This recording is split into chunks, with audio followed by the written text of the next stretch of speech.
ॐ नमो भगवते वासुदेवाय। ॐ नमो भगवते वासुदेवाय। ॐ नमो भगवते वासुदेवाय। श्रीमद्भागवत गीता যথাযথ তৃতীয় অধ্যায় কর্মযোগ শ্লোক 25। সত্তা কর্মণ্য বেদাংশ যথা কুর্বন্তি ভারত কুচ্চাদ বেদাংস্তথা শক্ত চিকিৎসো লোক সংগ্রহম।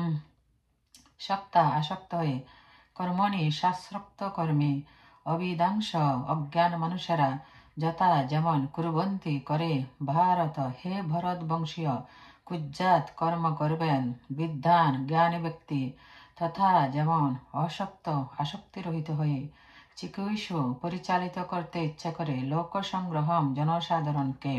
অনুবাদ: হে ভারত, অজ্ঞানীরা যেমন কর্মফলের প্রতি আসক্ত হয়ে তাদের কর্তব্য কর্ম করে, তেমনি জ্ঞানীরা অনাসক্ত হয়ে মানুষকে সঠিক পথে পরিচালিত করবার জন্য কর্ম করবেন।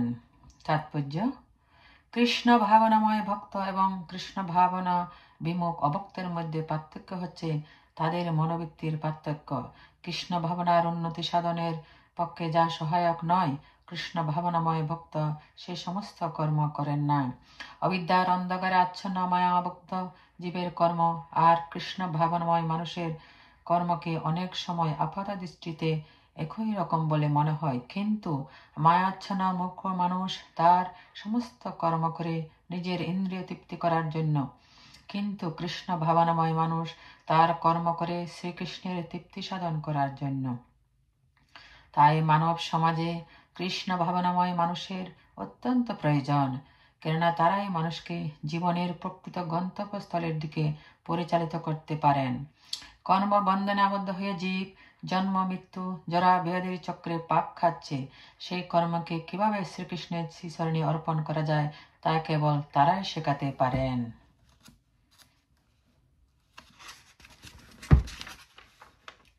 মধ্যে এক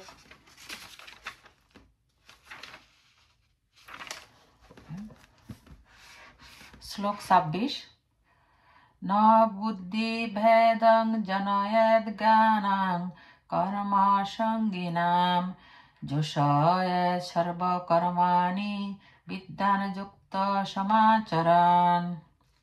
নয়, বুদ্ধি বেদম বুদ্ধি ভ্রষ্ট জনয়েদ জন্মানো উচিত অজ্ঞানাম অজ্ঞ ব্যক্তিদের কর্মসঙ্গিনাম কর্মফলের প্রতি আসক্ত যোষয়েদ নিযুক্ত করা উচিত সমস্ত কর্মাণি কর্ম বিদ্যান জ্ঞানবান যুক্ত হয়ে সমাচরণ অনুষ্ঠান করে।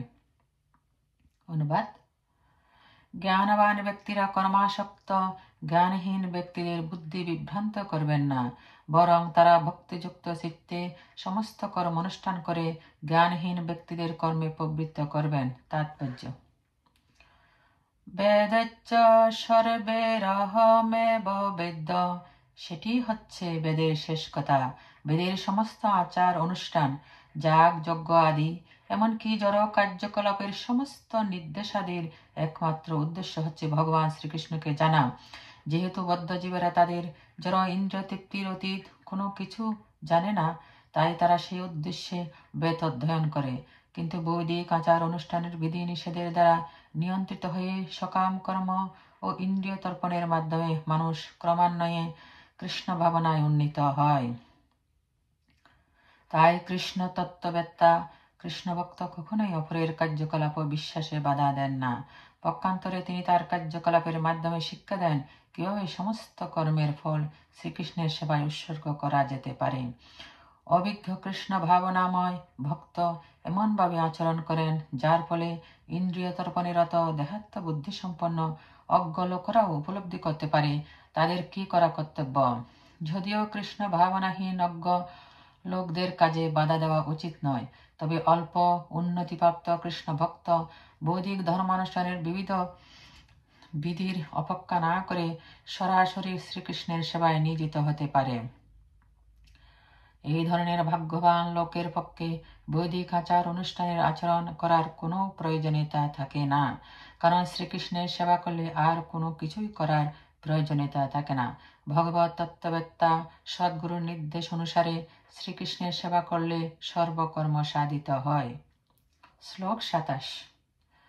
প্রকৃতে ক্রিয়মাণানি গুণে কর্মাণি সর্বশ অহংকার বিমূঢ়াত্মা কর্তাহমিতি মন্যতে। প্রকৃতে জড়া প্রকৃতির ক্রিয়মাণানি ক্রিয়মান গুণে গুণের দ্বারা কর্মাণি সমস্ত কর্ম সর্বস্ব সর্বপ্রকার অহংকার বিমূঢ় অহংকারের দ্বারা মহাচ্ছন্ন আত্মা আত্মা কর্তা কর্তা অহম আমি ইতি এইভাবে মন্যতে মনে করে। অনুবাদ: অহংকারে মহাচ্ছন্ন জীব যারা প্রকৃতির ত্রিগুণ দ্বারা ক্রিয়মান সমস্ত কার্যকে স্বীয় কার্য বলে মনে করে, আমি কর্তা, এইরকম অভিমান করে। কৃষ্ণ ভাব তাৎপর্য: কৃষ্ণ ভাবনাময় ভক্ত ও দেহাত্ম বুদ্ধিসম্পন্ন বিষয়ে এদের দুজনের কর্মকে আপাত দৃষ্টিতে একই পর্যায়ভুক্ত মলে মনে হতে পারে, কিন্তু প্রকৃতপক্ষে তাদের মধ্যে এক অসীম ব্যবধান রয়েছে। যে দেহাত্ম বুদ্ধিসম্পন্ন সে অহংকারে মত্ত হয়ে নিজেকেই সবকিছুর কর্তা বলে মনে করে। সে জানে না যে তার দেহের মাধ্যমে যে সমস্ত কর্ম সাধিত হচ্ছে তা সবই হচ্ছে প্রকৃতির পরিচালনায়, এবং এই প্রকৃতি পরিচালিত হচ্ছে ভগবানের নির্দেশ অনুসারে। জড়জাগতিক মানুষ বুঝতে পারে না যে সে সর্বতভাবে ভগবানের নিয়ন্ত্রণাধীন। অহংকারের প্রভাবে বিমূঢ় যে আত্মা, সে নিজেকে কর্তা বলে মনে করে ভাবে সে স্বাধীনভাবে কর্ম করে চলেছে, তাই সমস্ত কৃতিত্ব সে নিজেই গ্রহণ করে। এটি হচ্ছে অজ্ঞানতার লক্ষণ। সে জানে না যে এই স্থূল ও সূক্ষ্ম দেহটি পরম পুরুষোত্তম ভগবানের নির্দেশে যারা প্রকৃতির সৃষ্টি, এবং সেই জন্যই কৃষ্ণ ভাবনে অধিষ্ঠিত হয়ে তার দৈহিক ও মানসিক সমস্ত কাজে শ্রীকৃষ্ণের সেবায় নিয়োগ করতে হবে। দেহাত্ম বুদ্ধিসম্পন্ন মানুষ ভুলে যায় যে ভগবান হচ্ছেন ঋষিকেশ, অর্থাৎ তিনি হচ্ছেন সমস্ত ইন্দ্রিয় নিয়ন্তা। বহুকাল ধরে তার ইন্দ্রিয়গুলি অপব্যবহারের মাধ্যমে ইন্দ্রিয় সুখ ভোগ করার ফলে মানুষ বাস্তবিক পক্ষে অহংকারের দ্বারা বিমোহিত হয়ে পড়ে, এবং তারই ফলে সে ভগবান শ্রীকৃষ্ণের সঙ্গে তার নিত্য সম্পর্কের কথা ভুলে যায়। শ্লোক 28। তত্ত্ববিত্তু মহাবাহো গুণ কর্ম বিভাগয় গুণাগুণেষু বর্তন্ত ইতি মত্তা ন সজ্জতে। তত্ত্ববিদ তত্ত্বজ্ঞ তো কিন্তু মহাবাহো, হে মহাবীর, গুণ কর্ম প্রকৃতির প্রভাবে জনিত কর্ম বিভাগয় পার্থক্য গুণা ইন্দ্রিয় সমূহ গুণেষু ইন্দ্রিয় তর্পণে বর্তন্তে প্রবৃত্ত হন ইতি এভাবে মত্তা মনে করে না সহ্যতে আসক্ত হন। অনুবাদ: হে মহাবাহু, তত্ত্বজ্ঞ ব্যক্তি ভগবৎ ভক্তি মুখী ঈশ কর্ম ও সকাম কর্মের পার্থক্য ভালোভাবে অবগত হয়ে কখনো ইন্দ্রিয় সুখ ভোগাত্মক কার্যে প্রবৃত্ত হন না। তাৎপর্য: যিনি তত্ত্ববেত্তা তিনি পূর্ণ উপলব্ধি করেন যে জড়া প্রকৃতির সংস্রবে তিনি প্রতিনিয়ত বিব্রত হয়ে আছেন। তিনি জানেন যে তিনি হচ্ছেন পরম পুরুষোত্তম ভগবান শ্রীকৃষ্ণের অবিচ্ছেদ্য অংশ, এবং এই জড়া প্রকৃতি তার প্রকৃত আলয় নয়। সচ্চিদানন্দময় ভগবানের অবিচ্ছেদ্য অংশরূপে তিনি তার প্রকৃত স্বরূপও জানেন। তিনি হৃদয়ঙ্গম করেছেন যে কোনো না কোনো কারণে তিনি দেহাত্ম বুদ্ধিতে আবদ্ধ হয়ে পড়েছেন। তার শুদ্ধ স্বরূপে তিনি হচ্ছেন ভগবানের নিত্য দাস, এবং ভক্তি সহকারে ভগবান শ্রীকৃষ্ণের সেবায় সমস্ত কর্ম করাই হচ্ছে তার কর্তব্য। তাই তিনি কৃষ্ণ ভাবনাময় কার্যকলাপে নিজেকে সম্পূর্ণভাবে নিয়োজিত করেন, এবং তার ফলে স্বভাবতই তিনি আনুষঙ্গিক ও অনিত্য জড় ইন্দ্রিয়ের কার্যকলাপের প্রতি অনাসক্ত হয়ে পড়েন। তিনি জানেন যে ভগবানের ইচ্ছার ফলে তিনি জড়জগতে পতিত হয়েছেন, তাই এই দুঃখময় জড়জগতের কোনো দুঃখকে তিনি দুঃখ বলে মনে করেন না। পক্ষান্তরে তিনি তা ভগবানের আশীর্বাদ বলে মনে করেন। শ্রীমদ্ ভাগবতে বলা হয়েছে, যিনি ভগবানের তিনটি প্রকাশ ব্রহ্ম, পরমাত্মা ও ভগবান সম্বন্ধে জানেন তাকে বলা হয় তত্ত্ববিদ, কারণ ভগবানের সঙ্গে তার নিত্য সম্পর্কের কথা তিনি জানেন। শ্লোক 29। প্রকৃতে গুণে সংমরা সজ্জন্তে গুণকর্মসু তান কৃষ্ণ বিন্দ বিদো মন্দান কৃষ্ণ ভিন্ন বিচালয়েত। প্রকৃতে জরা প্রকৃতি গুণ সংমূরা, গুণের প্রভাবে বিমূঢ় ব্যক্তিরা সজ্জন্তে প্রবৃত্ত হয়। গুণকর্মসু প্রকৃত কার্যকলাপে তান সেই সকল অকৃতস্নবিদ অল্পজ্ঞ ব্যক্তিগণকে মন্দান মন্দবুদ্ধি কৃষ্ণবিদ তত্ত্বজ্ঞ বিচালয়ে বিচলিত করেন।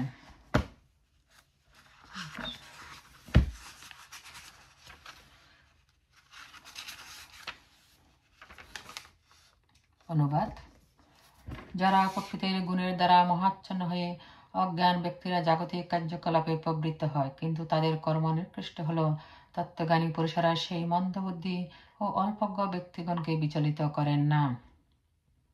তাৎপর্য: যারা অজ্ঞানতার অন্ধকারে আচ্ছন্ন, তারা তাদের জড়সত্তাকে তাদের স্বরূপ বলে মনে করে। তার ফলে তারা জড় উপাধির দ্বারা ভূষিত হয়। এই দেহটি যারা প্রকৃতির উপহার। এই জড় দেহের সঙ্গে যারা গভীরভাবে আসক্ত, তাদের বলা হয় মন্দ, অর্থাৎ তারা হচ্ছে আত্মতত্ত্ব জ্ঞান রহিত অলস ব্যক্তি।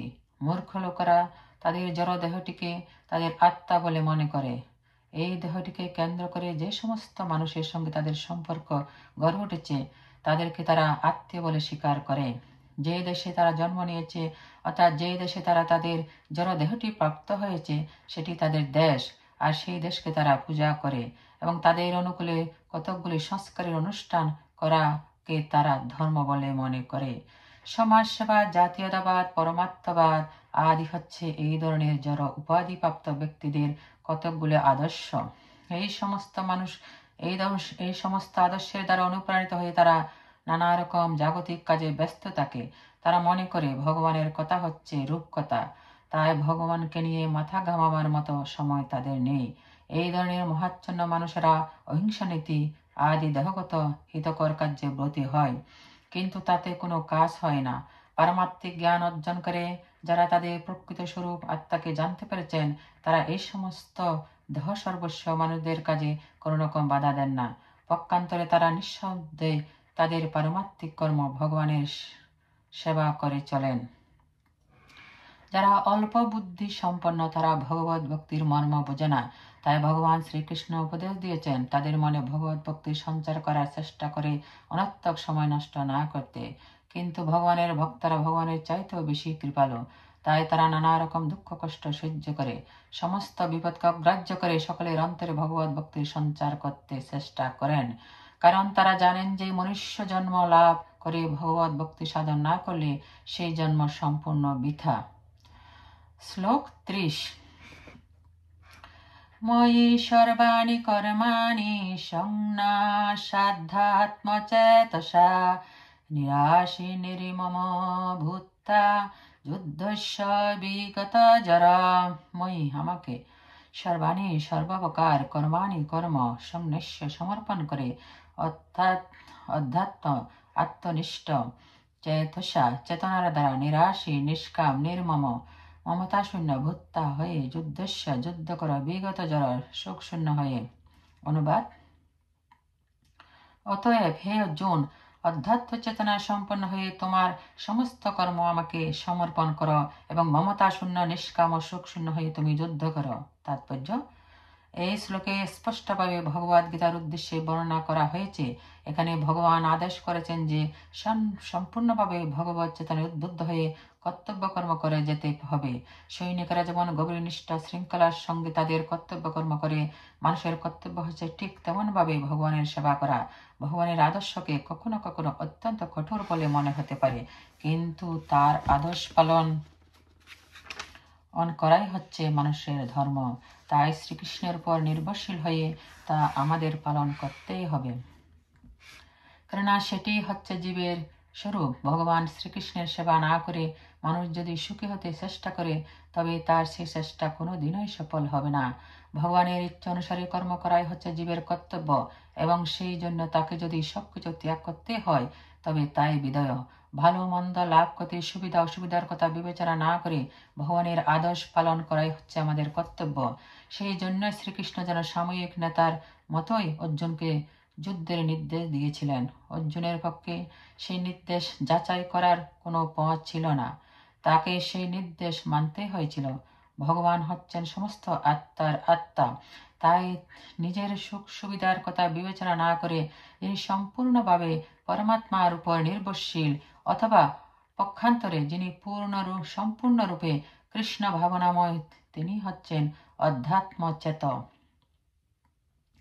নিরাশী মানে হচ্ছে ভৃত্য যখন প্রভু সেবা করে তখন সে কোনো কিছুর আশা করে না।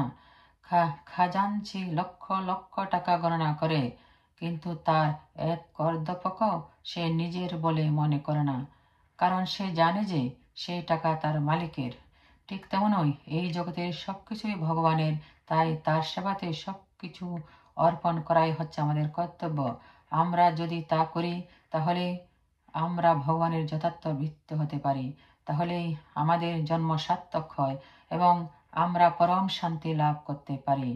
সেটি হচ্ছে মই অর্থাৎ আমাকে কথাটির তা প্রকৃত তাৎপর্য। খেয়ে যখন এই প্রকার কৃষ্ণ ভাবনাময় হয়ে কর্ম করে তখন নিঃসন্দেহে সে কোনো কিছুর উপর মালিকানা দাবি করে না। এই মনোবৃত্তিকে বলা হয় নির্মম, অর্থাৎ কোনো কিছুই আমার নয়। ভগবানের এই কঠোর নির্দেশ পালন করতে যদি আমরা অনিচ্ছা প্রকাশ করি, যদি আমরা আমাদের তথাকথিত আত্মীয় স্বজনের মায়ায় আবদ্ধ হয়ে ভগবানের নির্দেশকে অবজ্ঞা করি, তবে তা মূঢ়তারই নামান্তর। এই বিকৃত মনোবৃত্তি ত্যাগ করা অবশ্যই কর্তব্য। এভাবে মানুষ বিগতচর অর্থাৎ শোক শূন্য হতে পারে। গুণ ও কর্ম অনুসারে প্রত্যেকের কোনো না কোনো বিশেষ কর্তব্য আছে এবং কৃষ্ণ ভাবনায় উদ্বুদ্ধ হয়ে সেই কর্তব্য সম্পাদন করা প্রত্যেকের কর্তব্য। এই ধর্ম আচরণ করার ফলে আমরা জড়জগতের বন্ধন থেকে মুক্ত হতে পারি। শ্লোক 31। যে মে মতমিদং নিত্যমনুতিষ্ঠন্তি মানবা শ্রদ্ধাবন্ত হনসূয়ন্ত মুচ্যন্তে তপি কর্মবিঃ। যে যারা আমার মতম নির্দেশাবলী ইদম নিত্যম সর্বদা অনতিষ্ঠন্তি নিয়মিতভাবে অনুষ্ঠান করেন, মানবা মানুষেরা শ্রদ্ধাবান অনসূয়ন্ত মাৎসর্যরহিত মুচ্যন্তে মুক্ত হন তে তারা সকলে অপি এমনকি কর্মের বন্ধন থেকে। অনুবাদ: আমার নির্দেশ অনুসারে যে সমস্ত মানুষ তাদের কর্তব্য কর্ম অনুষ্ঠান করেন এবং যারা শ্রদ্ধাবান ও মাৎসর্যরহিত হয়ে এই উপদেশ অনুসরণ করেন তারাও কর্মবন্ধন থেকে মুক্ত হন। তাৎপর্য: ভগবান শ্রীকৃষ্ণ অর্জুনকে যে আদেশ করেছেন তা বৈদিক জ্ঞানের সারমর্ম, তাই সন্দেহাতীতভাবে তা শাশ্বত সত্য। বেদ যেমন নিত্য শাশ্বত কৃষ্ণ ভাবনায় আর এই তত্ত্ব তেমন নিত্য শাশ্বত। ভগবানের প্রতি শান্তিত না হয়ে এই উপদেশের প্রতি সুদৃঢ় বিশ্বাস থাকা উচিত। তথাকথিত অনেক দার্শনিক ভগবদ গীতার ভাষ্য লিখেছেন, কিন্তু শ্রীকৃষ্ণের প্রতি তাদের বিশ্বাস নেই। তারা কোনোদিনও গীতার মর্ম উপলব্ধি করতে সক্ষম হবে না এবং সকাম কর্মের বন্ধন থেকেও মুক্ত হতে পারবেন না। কিন্তু অতি সাধারণ কোনো মানুষও যদি ভগবানের শাশ্বত নির্দেশের প্রতি দৃঢ় শ্রদ্ধাবান হয় অথচ সমস্ত নির্দেশগুলিকে যথাযথভাবে পালন করতে অসমর্থ হয়, তবুও সে অবধারিতভাবে কর্মের অনুশাসনের বন্ধন থেকে মুক্ত হবে। ভক্তিযোগ সাধন করার প্রাথমিক পর্যায়ে কেউ হয়তো ভগবানের নির্দেশ ঠিকভাবে পালন নাও করতে পারে, কিন্তু যেহেতু সে এই পন্থার প্রতি বিরক্ত নয় এবং যদি সে নৈরাশ্য ও ব্যর্থতা বিবেচনা না করে ঐকান্তিকতার সঙ্গে এই কার্যক্রমের অনুষ্ঠান করতে থাকে, তবে সে নিশ্চিতভাবে ধীরে ধীরে শুদ্ধ কৃষ্ণ ভাবনার পর্যায়ে অবশ্যই উন্নীত হবে। শ্লোক 32। যে তদ্ভ্যসূয়ন্ত নানুতিষ্ঠন্তি মে মতম সর্বজ্ঞান বিমূঢ়াংস্তান বিদ্ধি নষ্টানচেতসঃ। যে যারা কিন্তু এতৎ অভ্যসূয়ন্ত মাৎসর্যবশত না অনুতিষ্ঠন্তি, নিয়মিতভাবে অনুষ্ঠান করে। মে আমার মতম নির্দেশ সর্বজ্ঞান সর্বপ্রকার জ্ঞানে বিমূঢ়তান তাদেরকে বিদ্ধি জানবে নষ্টান বিনষ্ট অচেতস কৃষ্ণ ভক্তিহীন। অনুবাদ: কিন্তু যারা অসূয়াপূর্বক আমার এই উপদেশ পালন করে না, তাদেরকে সমস্ত জ্ঞান থেকে বঞ্চিত, বিমূঢ় এবং পরমাত্ম লাভের সকল প্রচেষ্টা থেকে ভ্রষ্ট বলে জানবে। তাৎপর্য: কৃষ্ণ ভাবনাময় না হওয়ার ক্ষতি সম্পর্কে এখানে উল্লেখ করা হয়েছে।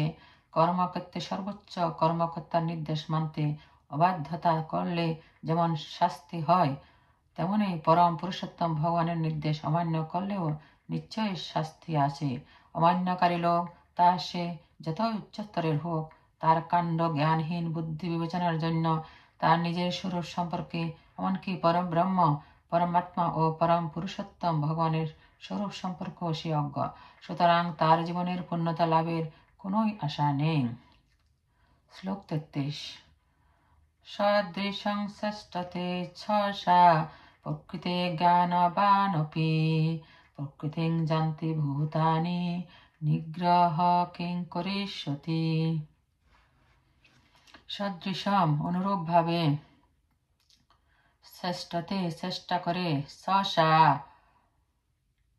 স্বীয়, প্রকৃতে প্রকৃতির গুণ, জ্ঞানবান অপি যদিও, প্রকৃতিম স্বভাবকে, জানতি অনুগমন করেন, ভূতানি সমস্ত জীব, নিগ্রহ দমন, কিম কি করিষ্যতি করতে পারে। অনুবাদ: জ্ঞানবান ব্যক্তিও তার স্বভাব অনুসারে কার্য করেন, কারণ প্রত্যেককে ত্রিগুণজাত তার স্বীয় স্বভাবকে অনুগমন করেন। সুতরাং নিগ্রহ করে কি লাভ হবে? তাৎপর্য: কৃষ্ণ ভাবনার অপাকৃত স্তরে অধিষ্ঠিত না হতে পারলে যারা প্রকৃতির গুণের প্রভাব থেকে মুক্ত হওয়া যায় না। ভগবদ গীতার 7ম অধ্যায়ে ভগবান সেই কথা প্রতিপন্ন করেছেন। তাই এমনকি উচ্চশিক্ষিত ব্যক্তির পক্ষ কেবলমাত্র ধারণাগত জ্ঞান অথবা দেহ থেকে আত্মাকে পৃথক করেও মায়ার বন্ধন থেকে বেরিয়ে আসা অসম্ভব। বহু তথাকথিত তত্ত্ববিদ আছে যারা ভগবত তত্ত্বদর্শন লাভ করার অভিনয় করে, কিন্তু অন্তরে তাদের সম্পূর্ণভাবে মায়ার দ্বারা আচ্ছন্ন। তারা সম্পূর্ণভাবে মায়ার গুণের দ্বারা আবদ্ধ। পুঁথিগত বিদ্যায় কেউ খুব পারদর্শী হতে পারে, কিন্তু বহুকাল ধরে মায়া জালে আবদ্ধ থাকার ফলে সেই জড়বন্ধন থেকে মুক্ত হতে পারে না। জীব সেই বন্ধন থেকে মুক্ত হতে পারে কেবলমাত্র কৃষ্ণ ভাবনার প্রভাবে, এবং এই কৃষ্ণ চেতনা থাকলে সংসার ধর্ম পালন করেও যারা বন্ধন থেকে মুক্ত হওয়া যায়। তাই ভগবত তত্ত্বজ্ঞান লাভ না করে হঠাৎ ঘর বাড়ি ছেড়ে তথাকথিত যোগী অথবা কৃত্রিম পরমাত্মবাদী সেজে বসলে কোনো লাভ হয় না। তার থেকে বরং নিজ নিজ আশ্রমে অবস্থান করে কোনো তত্ত্ববেত্তার নির্দেশে কৃষ্ণ ভাবনামৃত লাভ করার চেষ্টা করা উচিত। এভাবে ভগবত তত্ত্বজ্ঞান লাভ করার ফলে মানুষ মায়ামুক্ত হতে পারে। শ্লোক 34। ইন্দ্রিয় সন্দ্রিয় সাত্তে রাগ দেশ ব্যবস্থিত তয়ন বশমাগচ্ছেদ তো হেস্য পরিপন্থিন। অনুবাদ: সমস্ত জীব ইন্দ্রিয় গ্রাহ্য বস্তুতে আসক্তি অথবা বিরক্তি অনুভব করে, কিন্তু এভাবে ইন্দ্রিয় ও ইন্দ্রিয়ের বিষয়ের বশীভূত হওয়া উচিত নয়, কারণ তা পারমার্থিক প্রগতির পথে প্রতিবন্ধক। তাৎপর্য: যাদের মনে কৃষ্ণ ভাবনার উদয় হয়েছে তাদের আর জড়জাগতিক ইন্দ্রিয় উপভোগের বাসনা থাকে না, কিন্তু যাদের চেতনা শুদ্ধ হয়নি তাদের কর্তব্য হচ্ছে শাস্ত্রের নির্দেশ অনুসারে জীবন যাপন করা। তাহলে পরমাত্ম সাধনের পথে অগ্রসর হওয়া যায়। উচ্ছৃঙ্খল জীবন যাপন করে বিষয় ভোগ করার ফলে মানুষ জড়বন্ধনে আবদ্ধ হয়ে পড়ে, কিন্তু শাস্ত্রের নির্দেশ অনুসারে জীবন যাপন করলে আর ইন্দ্রিয়গ্রাহ্য বিষয়ের দ্বারা আবদ্ধ হতে হয় না। যেমন যোনি সম্ভোগ করার বাসনা প্রতিটি বদ্ধ জীবাত্মার মধ্যে থাকে, তার শাস্ত্রে নির্দেশ দেওয়া হয়েছে বিবাহ করে দাম্পত্য জীবন যাপন করতে। বিবাহিত স্ত্রী ব্যতীত অন্য কোনো স্ত্রীলোকের সঙ্গে অবৈধ সঙ্গ করতে শাস্ত্রে নিষেধ করা হয়েছে, এবং অন্য সমস্ত স্ত্রীলোককে মাতৃজ্ঞানে শ্রদ্ধা করতে বলা হয়েছে। কিন্তু শাস্ত্রে এই সমস্ত নির্দেশ থাকা সত্ত্বেও মানুষ তা অনুসরণ করতে চায় না, ফলে সেই জড় বন্ধনের নাগপাশ থেকে মুক্ত হতে পারে না।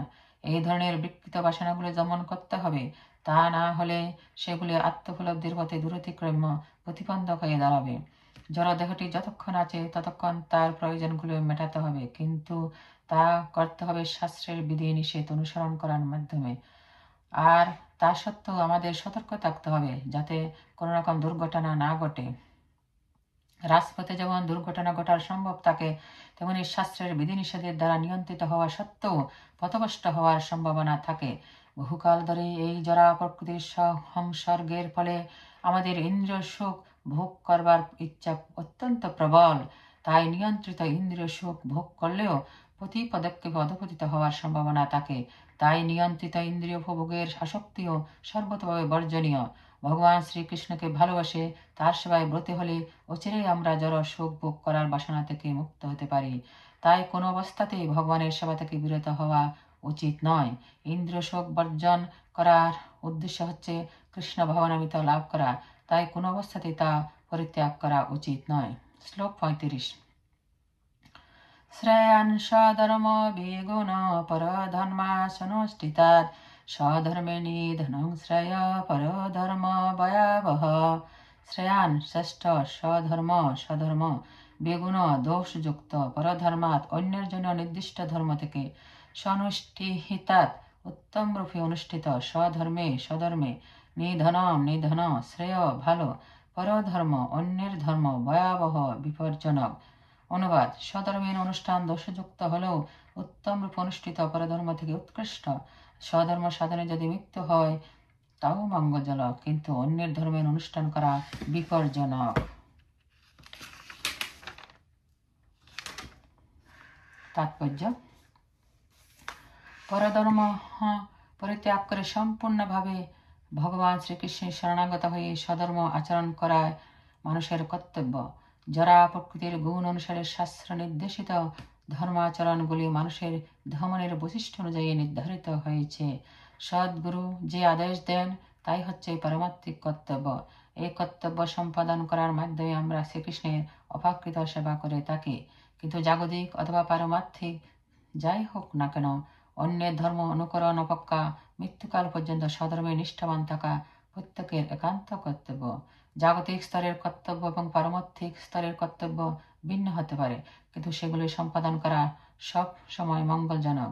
মানুষ যখন জড় প্রকৃতির দ্বারা কবলিত থাকে তখন তার কর্তব্য হচ্ছে তার বিশেষ অবস্থার জন্য নির্দিষ্ট বিধান পালন করা এবং কোনো অবস্থাতেই অপরকে অনুকরণ করা উচিত নয়।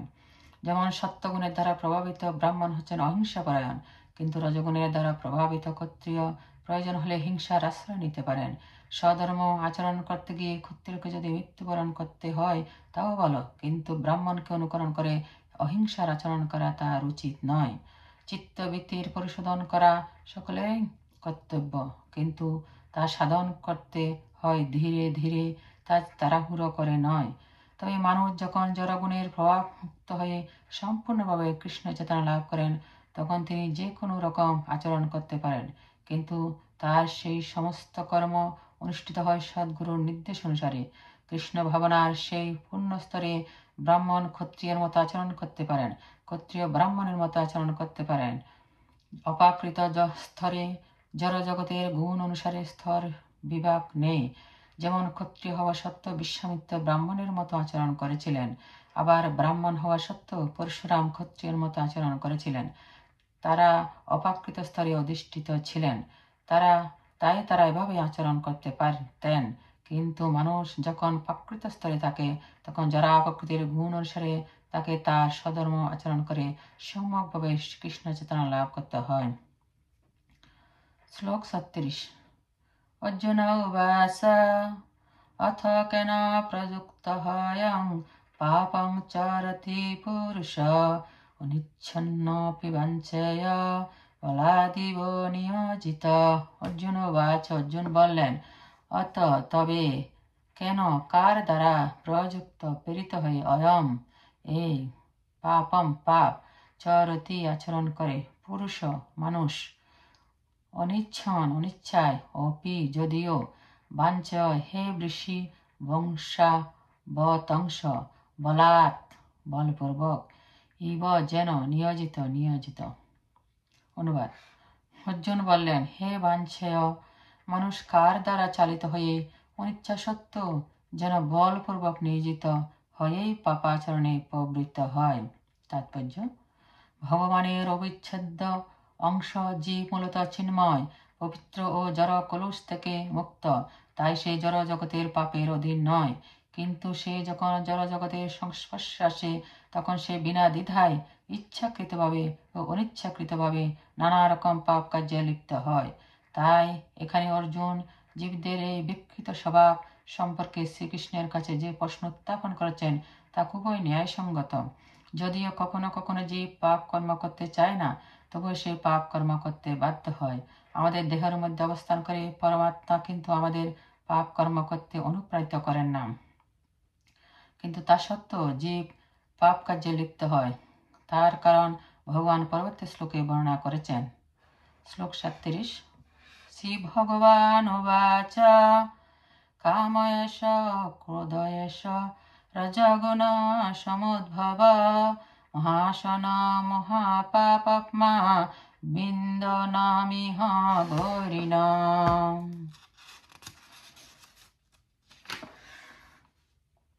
শ্রী ভগবান উবাচ, পরমেশ্বর ভগবান বললেন, কাম কাম এষ এই ক্রোধ ক্রোধ এষ এই রজগুণ রজগুণ সমুদ্ভব উদ্ভূত হয়, মহাশন সর্বগ্রাসী, মহাপাপমা অত্যন্ত পাপী, বৃদ্ধি জানবে, এনম একে ইহ এই জড় জগতে বৈরিণম প্রধান শত্রু। অনুবাদ: পরমেশ্বর ভগবান বললেন, হে অর্জুন, রজগুণ থেকে সমুদ্ভূত কামই মানুষকে এই পাপে প্রবৃত্ত করে এবং এই কামই ক্রোধে পরিণত হয়। কাম সর্বগ্রাসী ও পাপাত্মক, কামকে জীবের প্রধান শত্রু বলে জানবে। তাৎপর্য: জীব যখন জড়া প্রকৃতির সংস্পর্শে আসে তখন তার অন্তরের শাশ্বত কৃষ্ণপ্রেম রজগুণের প্রভাবে কামে পর্যবসিত হয়। টক তেঁতুলের সংস্পর্শে দুধ যেমন দই হয়ে যায়, তেমনি ভগবানের প্রতি আমাদের অপ্রাকৃত প্রেম কামে রূপান্তরিত হয়। তারপর কামের অতৃপ্তির ফলে হৃদয়ে ক্রোধের উদয় হয়, ক্রোধ থেকে মোহ, এবং এভাবে মোহাচ্ছন্ন হয়ে পড়ার ফলে জীব জড়জগতের বন্ধনে স্থায়ীভাবে আবদ্ধ হয়ে পড়ে। তাই কাম হচ্ছে জীবের সবচাইতে বড় শত্রু। এই কামই শুদ্ধ জীবাত্মাকে এই জড়জগতে আবদ্ধ হয়ে থাকতে অনুপ্রাণিত করে। ক্রোধ হচ্ছে তমগুণের প্রকাশ। এভাবে প্রকৃতির বিভিন্ন গুণের প্রভাবে কাম, ক্রোধ আদি চারিত্রিক বৈশিষ্ট্যের প্রকাশ হয়। তাই রজগুণের প্রভাবকে তমগুণে অধঃপতিত না হতে দিয়ে যদি ধর্মাচরণ করার মাধ্যমে তাকে সত্যগুণে উন্নীত করা যায়, তাহলে আমরা পারমাত্মিক অনুশীলনের মাধ্যমে ক্রোধ আদি ষড়রিপুর হাত থেকে রক্ষা পেতে পারি। ভগবান তার নিত্যবর্ধমান চিদানন্দের বিলাসের জন্য নিজেকে অসংখ্য মূর্তিতে বিস্তার করেন। জীব হচ্ছে এই চিন্ময় আনন্দের আংশিক প্রকাশ। ভগবান তার অবিচ্ছেদ্য অংশ জীবকে আংশিক স্বাধীনতা দান করেছেন, কিন্তু যখন তারা সেই স্বাধীনতার অপব্যবহার করে এবং ভগবানের সেবা না করে নিজেদের ইন্দ্রিয় তৃপ্তি সাধন করতে শুরু করে, তখন তারা কামের কবলে পতিত হয়। ভগবান এই জড়জগৎ সৃষ্টি করেছেন যাতে বদ্ধ জীব তার এই কামনমুখী প্রবৃত্তিগুলিকে পূর্ণ করতে পারে। এভাবে তার সমস্ত কামনা বাসনাগুলিকে চরিতার্থ করতে গিয়ে জীব যখন সম্পূর্ণভাবে দিশাহারা হয়ে পড়ে, তখন সে তার স্বরূপের অন্বেষণ করতে শুরু করে। এই অন্বেষণ থেকে বেদান্ত সূত্রের সূচনা, যেখানে বলা হয়েছে অথাত ব্রহ্ম জিজ্ঞাসা। মানুষের কর্তব্য হচ্ছে পরম তত্ত্ব অনুসন্ধান করা। শ্রীমদ্ ভাগবতে পরম তত্ত্বকে বর্ণনা করে বলা হয়েছে, জন্মাদস্য যত হয়ম্বয়াহাদি তরহ তচ্ছ, অর্থাৎ সবকিছুর উৎস হচ্ছেন পরম ব্রহ্ম। সুতরাং কামের উৎস হচ্ছেন ভগবান। তাই যদি এই কামকে ভগবত প্রেমে রূপান্তরিত করা যায় অথবা কৃষ্ণ ভাবনায় উদ্বুদ্ধ করা যায়, কিংবা সবকিছুই ভগবান শ্রীকৃষ্ণের সেবায় নিয়োজিত করা যায়, তাহলে কাম ক্রোধ উভয়ই অপাকৃত চিন্ময় রূপ প্রাপ্ত হয়। এভাবে কামের সঙ্গে সঙ্গে ক্রোধ ভগবত ভক্তিতে রূপান্তরিত হয়। শ্রীরামচন্দ্রের ভক্ত হনুমান শ্রীরামচন্দ্রকে তুষ্ট করবার জন্য রাবণের স্বর্ণলঙ্কা দগ্ধ করেছিলেন এবং এভাবে তিনি তার ক্রোধকে শত্রু নিধন কার্যে প্রয়োগ করেছিলেন। এখানেও ভগবদ্গীতায় ভগবান শ্রীকৃষ্ণ অর্জুনকে তার সমস্ত ক্রোধ শত্রুবাহিনীর উপরে প্রয়োগ করে ভগবানের সন্তুষ্টি বিধানের কাজে লাগাতে উৎসাহ দিচ্ছেন। এভাবে আমরা দেখতে পাই যে আমাদের কাম ও ক্রোধকে যখন আমরা ভগবানের সেবায় নিয়োগ করি তখন তারা আর শত্রু থাকে না, আমাদের বন্ধুতে রূপান্তরিত হয়। শ্লোক 38। ধূমেনাব্রিয়তে বন্যি যথা দশো মলেন চ ঝতা যথোল্বেনাবৃত গর্ভস্তথা তেন দমাবৃতম। ধূমেন, ধূমের দ্বারা, আব্রিয়তে আবৃত, বন্যি আগুন, যথা যেমন, আদর্শ দর্পণ মলেন ময়লার দ্বারা, চ ও যথা যেমন, উল্বেন জরায়ুর দ্বারা আবৃত, আবৃত তাকে, গর্ভ গর্ভ তথা যেমন, তেন কামের দ্বারা, ইদম এই, আবৃতম আবৃত থাকে। অনুবাদ। অগ্নি যেমন ধূম দ্বারা আবৃত থাকে, দর্পণ যেমন ময়লার দ্বারা আবৃত থাকে, অথবা গর্ভ যেমন জরায়ুর দ্বারা আবৃত থাকে, তেমনি জীবাত্মা বিভিন্ন মাত্রায় এই কামের দ্বারা আবৃত থাকে। তাৎপর্য: জীবের শুদ্ধ চেতনা সাধারণত তিনটি আবরণের দ্বারা আচ্ছাদিত হয়ে যায়। অগ্নি যেমন ধূমের দ্বারা আচ্ছাদিত থাকে, দর্পণ যেমন ধুলোর দ্বারা আচ্ছাদিত থাকে এবং গর্ভ যেমন জরায়ুর দ্বারা আচ্ছাদিত থাকে, জীবের শুদ্ধ চেতনাও তেমন কামের আবরণে আচ্ছাদিত থাকে। কামকে যখন ধূমের সঙ্গে তুলনা করা হয় তখন আমরা বুঝতে পারি যে ধূম আগুনকে ঢেকে রাখলেও যেমন আগুনের অস্তিত্ব উপলব্ধি করা যায়, তেমনি কামের অন্তরালয়ে এই শুদ্ধ কৃষ্ণ ভাবনা উপলব্ধি করা যায়। পক্ষান্তরে বলা যায়, জীবের অন্তরে যখন অল্প বিস্তর কৃষ্ণ ভাবনার প্রকাশ দেখা যায় তখন আমরা বুঝতে পারি যে ধূমাচ্ছেদ্য অগ্নির মতো জীবের ভগবত ভক্তি কামের দ্বারা আচ্ছাদিত হয়ে আছে। আগুনের প্রভাবে ধূমের উৎপত্তি হয়, কিন্তু আগুন জ্বালাবার প্রথম পর্যায়ে আগুনকে দেখা যায় না। তেমনই কৃষ্ণ ভাবনার প্রাথমিক পর্যায়েও বিশুদ্ধ নির্মল ভগবত প্রেম প্রকট হয়ে ওঠে না। দর্পণের ধুলো পরিষ্কার করার পর যেমন আবার তাতে সবকিছুর প্রতিবিম্ব দেখা যায়, তেমনই নানা রকম পারমাত্মিক প্রচেষ্টার দ্বারা চিত্ত ধর্মকে মার্জন করবার শ্রেষ্ঠ উপায় হচ্ছে ভগবানের নামে সমন্বিত মহামন্ত্র উচ্চারণ করা। গর্ভের দ্বারা আচ্ছাদিত জরায়ুর সঙ্গে জীবের বদ্ধ অবস্থার তুলনার মাধ্যমে আমরা বুঝতে পারি যে এই অবস্থায় জীব কত অসহায়। জঠরস্থ শিশু নড়াচড়া পর্যন্ত করতে পারে না। জীবনের এই অবস্থাকে গাছের সঙ্গে তুলনা করা যেতে পারে। গাছেরও জীব, কিন্তু প্রবল কামের বশবর্তী হয়ে পড়ার ফলে তারা এমন অবস্থায় পতিত হয়েছে যে তাদের চেতনা প্রায় সম্পূর্ণভাবে লুপ্ত হয়ে গেছে। ধুলোর দ্বারা আচ্ছাদিত দর্পণকে পশুপক্ষীর সঙ্গে তুলনা করা যায়, আর ধূমাচ্ছাদিত অগ্নির সঙ্গে মানুষের তুলনা করা যায়। মনুষ্যের শরীরে প্রাপ্ত হলে জীব তার সুপ্ত কৃষ্ণ চেতনাকে জাগিয়ে তুলতে পারে। ধূমাচ্ছাদিত আগুনকে খুব সাবধানতার সঙ্গে হাওয়া দিতে থাকলে তা যেমন এক সময়ে ধাউ ধাউ করে জ্বলে ওঠে, তেমনি খুব সন্তর্পণে ভক্তিযোগ অনুসরণ করার ফলে মানুষ তার অন্তরে ভগবত ভক্তির আগুন জ্বালিয়ে তুলতে পারে। এভাবে মনুষ্য জন্মের যথার্থ সদ্ব্যবহার করবার ফলে জীব জড়জগতের বন্ধন থেকে মুক্ত হতে পারে।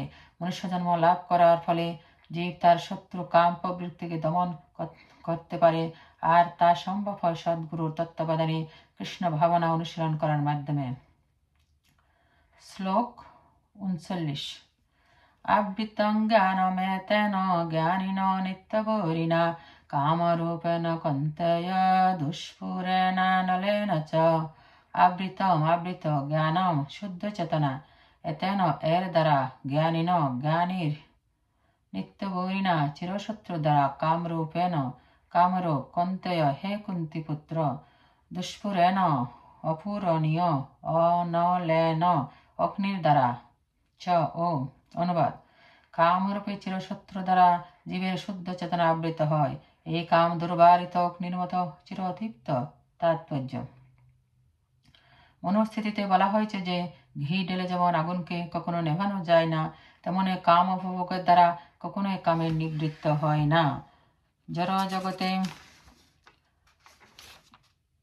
জড়জগতে সমস্ত কিছুর কেন্দ্র হচ্ছে যৌন আকর্ষণ, তাই জড়জগৎকে বলা হয় মথুনাগার অথবা যৌন জীবনের শিকল। আমরা দেখেছি অপরাধ করলে মানুষ কারাগারে আবদ্ধ হয়, তেমনি যারা ভগবানের আইন অমান্য করে তারাও যৌন জীবনের শৃঙ্খলে আবদ্ধ হয়ে এই মথুনাগারে পতিত হয়। ইন্দ্রিয় তৃপ্তিকে কেন্দ্র করে জড় সভ্যতার উন্নতি লাভের অর্থ হচ্ছে বদ্ধজীবদের জড় অস্তিত্বের বন্দি দশার মেয়াদ বৃদ্ধি করা। তাই এই কাম হচ্ছে অজ্ঞানতার প্রতীক, যার দ্বারা জীবদের জড় জগতে আবদ্ধ করে রাখা হয়েছে। ইন্দ্রিয় তৃপ্তি সাধন করার সময় সাময়িকভাবে সুখের অনুভূতি হতে পারে, কিন্তু প্রকৃতপক্ষে সে তথাকথিত সুখই হচ্ছে জীবের পরম শত্রু। শ্লোক 40। ইন্দ্রিয়াণি মনোবুদ্ধিরসাধিষ্ঠানামুচ্যতে এতৈ বিমোহয়তোষ জ্ঞানমাবৃতদেহিনাম। ইন্দ্রিয়াণি ইন্দ্রিয়গুলি, মন বুদ্ধি বুদ্ধিয়স্য এই কামের অধিষ্ঠান উচ্চতে বলা হয়, এদের দ্বারা বিমোহয়তি বিমোহিত হয়, এষ এ কাম জ্ঞান আবৃত করে দেহিনাম দেহাভিমানী জীবকে। অনুবাদ: ইন্দ্রিয়সমূহ মন ও বুদ্ধি এই কামের আশ্রয়স্থল। এই ইন্দ্রিয় আদির দ্বারা কাম জীবের প্রকৃত জ্ঞানকে আচ্ছন্ন করে তাকে এই বিভ্রান্ত করে। তাৎপর্য: বদ্ধ জীবাত্মা দেহের ভিন্ন ভিন্ন গুরুত্বপূর্ণ অংশতে শত্রু অধিকার করে বসেছে। তাই ভগবান শ্রীকৃষ্ণ সেই সমস্ত অংশের কথা ইঙ্গিতে আমাদের বুঝিয়ে দিচ্ছেন, যাতে আমরা সেই শত্রুকে পরাভূত করতে পারি। ইন্দ্রিয় আদির সমস্ত কার্যকলাপের কেন্দ্র হচ্ছে মন। তাই মন হচ্ছে সমস্ত ইন্দ্রিয় সুখ ভোগ করার বাসনার কেন্দ্রস্থল। তাই যখন আমরা ইন্দ্রিয় উপভোগের কথা শুনি, তখন স্বভাবতই মন ইন্দ্রিয় তৃপ্তির সকল প্রকার চিন্তা ভাবনার আশ্রয়স্থল হয়ে ওঠে ও তারই ফলে মন ও ইন্দ্রিয়গুলো হয়ে ওঠে কাম বৃত্তির আধার। এরপরে বুদ্ধি বিভাগটি হয় এই সমস্ত কাম প্রবৃত্তির রাজধানী। বুদ্ধি হচ্ছে আত্মার সবচেয়ে অন্তরঙ্গ প্রতিবেশী। এই বুদ্ধি যখন কামের দ্বারা উন্মত্ত হয়ে ওঠে, তখন সে আত্মাতে অহংকারের সঞ্চার করে, যার ফলে আত্মা জড় ইন্দ্রিয় মনের সঙ্গে জড়িয়ে গিয়ে জড়ের মাঝে তার স্বরূপ অন্বেষণ করে। জড় ইন্দ্রিয় সুখকে প্রকৃত সুখ বলে মনে করে আত্মা তখন তা উপভোগ করতে মত্ত হয়ে ওঠে।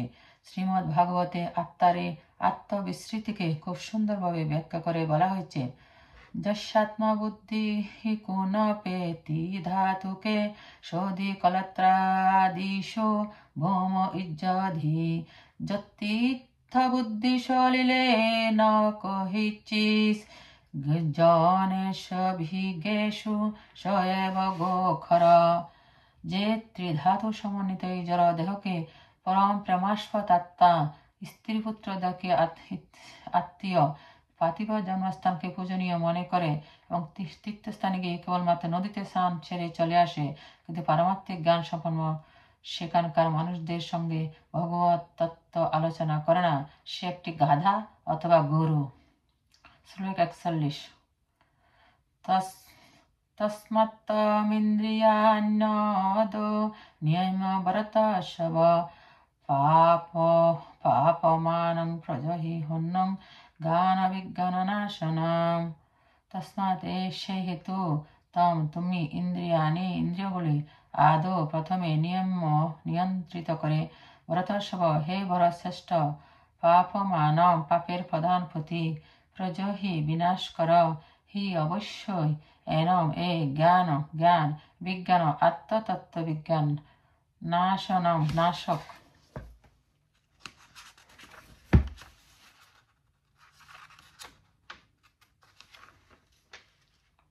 অনুবাদ: হে ভরত শ্রেষ্ঠ, তুমি প্রথমে ইন্দ্রিয়গুলিকে নিয়ন্ত্রিত করে জ্ঞান ও বিজ্ঞান নাশক পাপের প্রতীক রূপ এই কামকে বিনাশ করো। তাৎপর্য: ভগবান প্রথম থেকেই অর্জুনকে ইন্দ্রিয়গুলোকে দমন করবার উপদেশ দিয়েছেন, যাতে তিনি পরম শত্রু কামকে জয় করতে পারেন। কারণ এই কামের প্রভাবে জীব আত্মজ্ঞান বিস্মৃত হয়ে তার স্বরূপ ভুলে যায়।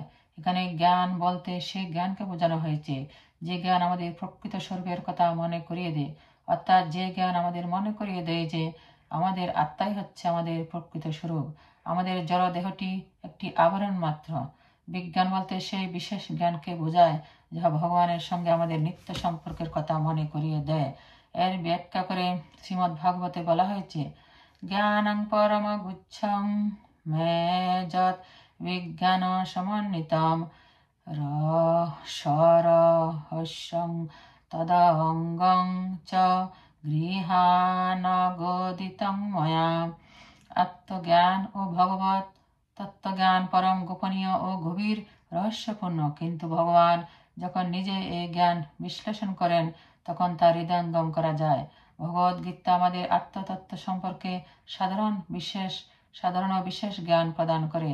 জীবেরা ভগবানের অবিচ্ছেদ্য অংশ, তাই তাদের ধর্ম হচ্ছে ভগবানের সেবা করা। এই উপলব্ধিকে বলা হয় কৃষ্ণ ভাবনামৃত। তাই জীবনের শুরু থেকেই আমাদের উচিত কৃষ্ণ ভাবনায় উদ্বুদ্ধ হওয়া, যাতে আমরা সম্পূর্ণভাবে কৃষ্ণ চেতনাময় হয়ে আমাদের জীবন সার্থক করে তুলতে পারি। প্রতিটি জীবের অন্তরে যে ভগবত প্রেম আছে, তারই বিকৃত প্রতিবিম্ব হচ্ছে কাম। কিন্তু জীবনের শুরু থেকেই যদি আমরা ভগবানকে ভালোবাসতে শিখি, তাহলে আমাদের স্বাভাবিক ভগবত প্রেম আর কামে পর্যবসিত হতে পারে না। ভগবত প্রেম কামে বিকৃত হয়ে গেলে তখন তাকে স্বাভাবিক অবস্থায় ফিরিয়ে আনা অত্যন্ত কঠিন। তা সত্ত্বেও কৃষ্ণ ভাবনা এমনই শক্তিশালী যে এমনকি জীবনের শেষ পর্যায়েও যদি কেউ গভীর নিষ্ঠার সঙ্গে ভগবত ভক্তির বিধিনিষেধগুলি অনুশীলন করে, তবে সে কৃষ্ণ প্রেম ফিরে পায়। তাই জীবনের যে কোনো পর্যায়ে কৃষ্ণ ভাবনার অনুশীলন শুরু করা যায়।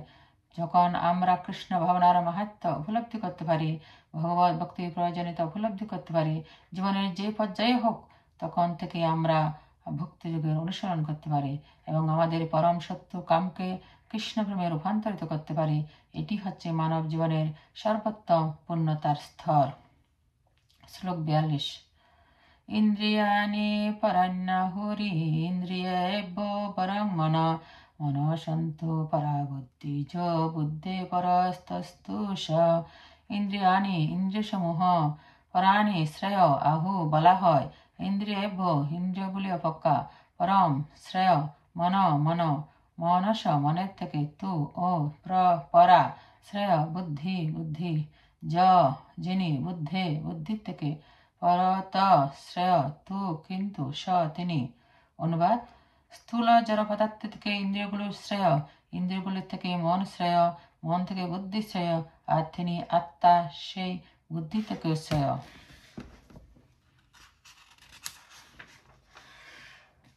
তাৎপর্য: কামের নানাবিধ কার্যকলাপের নির্গম পথ হচ্ছে আমাদের ইন্দ্রিয়গুলি। কামের সঞ্চয় হয় আমাদের দেহে, কিন্তু ইন্দ্রিয়গুলির মাধ্যমে তার বহিঃপ্রকাশ হয়। তাই সামগ্রিকভাবে জড়দেহের থেকে ইন্দ্রিয়গুলো শ্রেয়। আমাদের অন্তরে যখন উচ্চস্তরের চেতনার বিকাশ হয় অথবা কৃষ্ণ চেতনার বিকাশ হয়, তখন এই সমস্ত নির্গম পথগুলি বন্ধ হয়ে যায়। অন্তরে কৃষ্ণ ভাবনার উন্মেষ হলে পরমাত্মা বা শ্রীকৃষ্ণের সঙ্গে আত্মা তার নিত্য সম্পর্ক অনুভব করে। তখন আর তার জড় দেহের অনুভূতি থাকে না। দেহগত কার্যকলাপগুলি হচ্ছে ইন্দ্রিয়ের কার্যকলাপ। তাই ইন্দ্রিয়গুলি নিষ্ক্রিয় হলে দেহ নিষ্ক্রিয় হয়ে যায়, কিন্তু সেই অবস্থায় মন সক্রিয় থাকে। যেমন নিদ্রিত অবস্থায় আমরা স্বপ্ন দেখি, কিন্তু মনেরও ঊর্ধ্বে হচ্ছে বুদ্ধি এবং বুদ্ধির ঊর্ধ্বে হচ্ছে আত্মা। তাই আত্মা যখন পরমাত্মার সঙ্গে যুক্ত হয়, তখন বুদ্ধি, মন ও ইন্দ্রিয়গুলি স্বাভাবিকভাবে পরমাত্মার সঙ্গে যুক্ত হয়ে যায়। ঠিক এভাবে কণ্ঠোপনিষদে বলা হয়েছে যে ইন্দ্রিয় থেকে ইন্দ্রিয় উপভোগের সামগ্রীগুলো শ্রেয়, কিন্তু ইন্দ্রিয় উপভোগের সামগ্রীগুলো থেকে মন শ্রেয়। তাই মন যদি সর্বতভাবে নিরন্তর ভগবানের সেবায় নিয়োজিত থাকে, তখন ইন্দ্রিয়গুলো বিপদগামী হবার আর কোনো সুযোগ থাকে না। এই মানসিক প্রবৃত্তির কথা পূর্বে ব্যাখ্যা করা হয়েছে। পরং দৃষ্টা নিবর্ততে, মন যদি ভগবানের অপ্রাকৃত সেবায় মগ্ন থাকে, তাহলে নির্মগামী প্রবৃত্তিগুলিকে আকৃষ্ট হওয়ার কোনো সম্ভাবনায় তার আর থাকে না। কণ্ঠোপনিষদে আত্মাকে মহান বলে বর্ণনা করা হয়েছে। তাই আত্মা হচ্ছে ইন্দ্রিয়গ্রাহ্য বিষয়, ইন্দ্রিয় মন ও বুদ্ধির ঊর্ধ্বে। তাই আত্মার স্বরূপ সরাসরি উপলব্ধি করতে পারলে সমস্ত সমস্যার সমাধান হয়ে যায়। বুদ্ধি দিয়ে আত্মার স্বরূপ সম্বন্ধে অবগত হয়ে মনকে কৃষ্ণ চেতনায় নিযুক্ত করাই সকলের কর্তব্য। তাহলে সমস্ত সমস্যার সমাধান হয়ে যায়। পরমাত্মা সাধনে নবীন ভক্তকে সাধারণত ইন্দ্রিয়গ্রাহ্য সমস্ত বিষয় থেকে দূরে থাকতে উপদেশ দেওয়া হয়, কেননা তার ফলে ইন্দ্রিয়গুলি ধীরে ধীরে সংযত হয়। তাছাড়া বুদ্ধি দিয়েও মনকে তার সংকল্পে দৃঢ় করতে হয়। বুদ্ধির দ্বারা যদি আমরা কৃষ্ণ ভাবনার মাধ্যমে ভগবানের চরণ কমলে আত্মনিবেদন করি, তাহলে মন ভগবানের সেবায় নিয়োজিত হয়ে একাগ্র হয়। তখন ইন্দ্রিয়ের প্রলোভনগুলি আর মনকে বিচলিত করতে পারে না। ইন্দ্রিয়গুলি তখন বিষদাঁতহীন সাপের মতো নিষ্ক্রিয় হয়ে পড়ে। কিন্তু আত্মা যদিও বুদ্ধি, মন ও ইন্দ্রিয়ের অধীশ্বর, তবুও ভগবান শ্রীকৃষ্ণের আশ্রয় গ্রহণ না করলে যে কোনো মুহূর্তে মনের প্রভাবে বিচলিত হয়ে আত্মা অধঃপতিত হতে পারে। শ্লোক 43। এবং বুদ্ধে পরং বুদ্ধা সংস্থভ্যত্তানমাত্মনা জহি শত্রু মহাবাহু কামরূপং দুরাসদম। এবং এভাবে বুদ্ধির পরম পরতর উদ্ধা জেনে সংস্তভ্য স্থির করে আত্মানা মনকে আত্মানা নিশ্চয়িকা বুদ্ধির দ্বারা জহি জয় করে শত্রুকে মহাবাহু হে মহাবীর কামরূপম কামরূপ দুরাসদম দুর্জয়। অনুবাদ: হে মহাবীর অর্জুন, নিজেকে জড় ইন্দ্রিয় মন ও বুদ্ধির অতীত জেনে নিশ্চয়িকা বুদ্ধির দ্বারা মনকে স্থির করো এবং এভাবে চিৎশক্তির দ্বারা কামরূপ দুর্জয় শত্রুকে জয় করো। তাৎপর্য: ভগবদ গীতার এই তৃতীয় অধ্যায়ে আমাদের স্বরূপ যে পরম পুরুষোত্তম ভগবানের নিত্যকালের দাস, সেই সত্য উপলব্ধি করতে পেরে ভগবানের সেবায় নিয়োজিত হবার নির্দেশ দেওয়া হয়েছে। এই অধ্যায়ে ভগবান বিশদভাবে বুঝিয়ে দিয়েছেন যে নির্বিশেষ ব্রহ্মে লীন হওয়া জীবনে এর চরম উদ্দেশ্য নয়। জড় জীবনে আমরা স্বাভাবিকভাবে কাম প্রবৃত্তি ও জরা প্রকৃতিকে ভোগ করবার প্রবৃত্তির দ্বারা প্রলোভিত হয়, কিন্তু যারা প্রকৃতির উপর আধিপত্য বিস্তার করা এবং জড় ইন্দ্রিয় উপভোগ করার বাসনা হচ্ছে বদ্ধ জীবের পরম শত্রু। কিন্তু কৃষ্ণ ভাবনা অনুশীলন করার ফলে আমরা আমাদের ইন্দ্রিয় মন ও বুদ্ধিকে নিয়ন্ত্রিত রাখতে পারি। আমাদের প্রবৃত্তিগুলিকে মুহূর্তের মধ্যে সংযত করা সম্ভব নয়, কিন্তু আমাদের অন্তরে কৃষ্ণ ভাবনার বিকাশ হবার ফলে আমরা অপাকৃত স্তরে উন্নীত হতে পারি। বুদ্ধি দ্বারা মন ও ইন্দ্রিয়গুলিকে ভগবানের শ্রীচরণারবিন্দে একাগ্র করতে পারি। এটি হচ্ছে এই অধ্যায়ের মর্মার্থ। জড় জীবনের অপরিণত অবস্থায় নানা রকম দার্শনিক কল্পনা এবং তথাকথিত যৌগিক ক্রিয়ার মাধ্যমে ইন্দ্রিয় সংযমের প্রচেষ্টার দ্বারা আমরা অপাকৃত স্তরে উন্নীত হবার যতই চেষ্টা করি না কেন, পারমাত্মিক জীবনধারার অগ্রগতির ক্ষেত্রে সে সমস্ত প্রচেষ্টা ব্যর্থ হবে। উন্নত বুদ্ধিযুগের দ্বারা কৃষ্ণ ভাবনার অমৃত লাভ করলে পারমাত্মিক উদ্দেশ্য সাধিত হবে। ভক্তি বেদান্ত কহে শ্রীগীতার গান, শোনে জ্যোতি শুদ্ধ ভক্ত কৃষ্ণগত প্রাণ। ইতি কৃষ্ণ ভাবনাময় কর্তব্য কর্ম সম্পাদন বিষয়ক কর্মযোগ নামক শ্রী ভগবদ গীতার তৃতীয় অধ্যায়ের ভক্তি বেদান্ত তাৎপর্য সমাপ্ত। কৃষ্ণ।